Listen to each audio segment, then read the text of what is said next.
The paper titled, Diblock Copolymer Melt in an Electric Field. Stability of the Homogeneous State in the Random Phase Approximation by U.A. Kriksin and Y.V. Kudryavtsev explores the stability of the homogeneous state in a Diblock copolymer melt in the presence of an electric field using the random phase approximation, RPA. The authors begin by acknowledging the contribution of I.A. Arukimovich to the theory of microphase separation in copolymers. They highlight Arukimovich's matrix method of calculating correlation functions for multi-component polymer systems, which has been applied in this study to find the spinodal of the Diblock copolymer melt in an electric field. The ability of block copolymers to form nanoscale domain structures is a key feature that has been extensively studied for over half a century.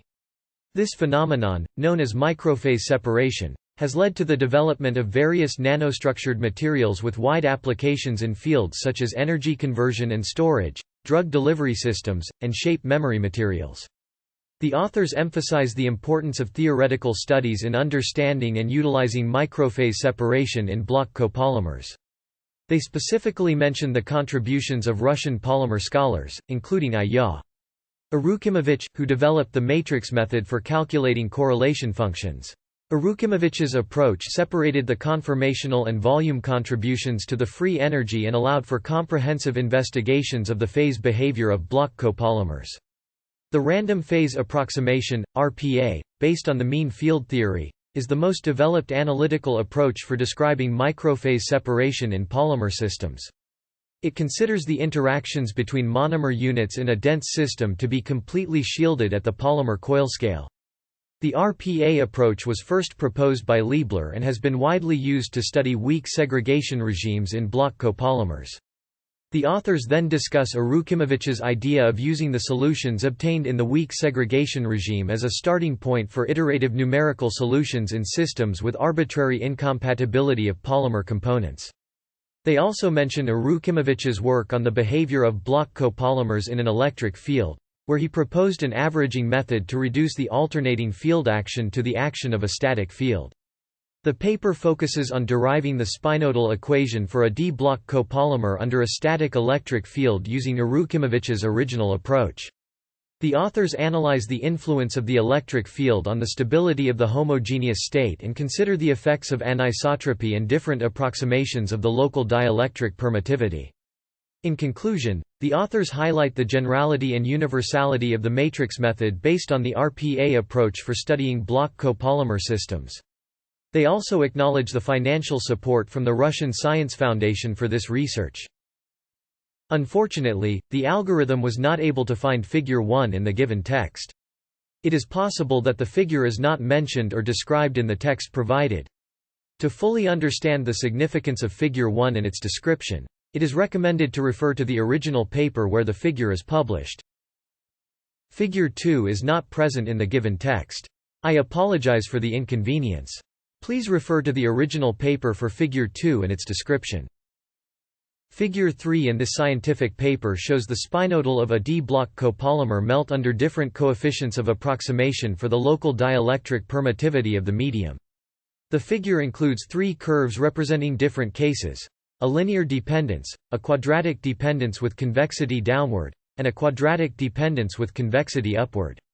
The significance of Figure 3 is that it illustrates the impact of the electric field on the stability of the homogeneous state of the D-block copolymer melt. The spinodal is a boundary in the parameter space that separates the regions of metastability and absolute instability of the homogeneous state. The position of the spinodal is influenced by the coefficients of the quadratic approximation for the local dielectric permittivity. The curve shifts along the Flory-Huggins parameter axis, leading to an increase or decrease in the critical value of the Flory-Huggins parameter depending on the coefficients. The effects of the electric field on the stability of the homogeneous state of the D-block copolymer can have practical implications for the design and synthesis of nanostructured materials based on block copolymers. It is important to note that the actual Figure 3 could not be located in the provided text, so the description above is based on the assumption that Figure 3 exists in the original paper. To understand the details and visual representation of Figure 3, it is recommended to refer to the original paper. In this scientific paper, The authors analyze the stability of the homogeneous state of D-block copolymers in the presence of an electric field. They use the random phase approximation and the matrix method developed by I. Arukimovich to calculate correlation functions for the copolymer system. The authors show that for a linear dependence of the local dielectric constant on the order parameter, the stability condition remains the same as in the absence of an electric field. They also calculate the correction to the critical value of the Flory-Huggins parameter for the case of a quadratic dependence. The ability to control the nanoscale domain structure in block copolymers has significant implications for the design of materials with specific properties, such as shape memory materials and drug delivery systems. The authors pay tribute to I. Arukimovich for his contributions to the theory of microphase separation in copolymers.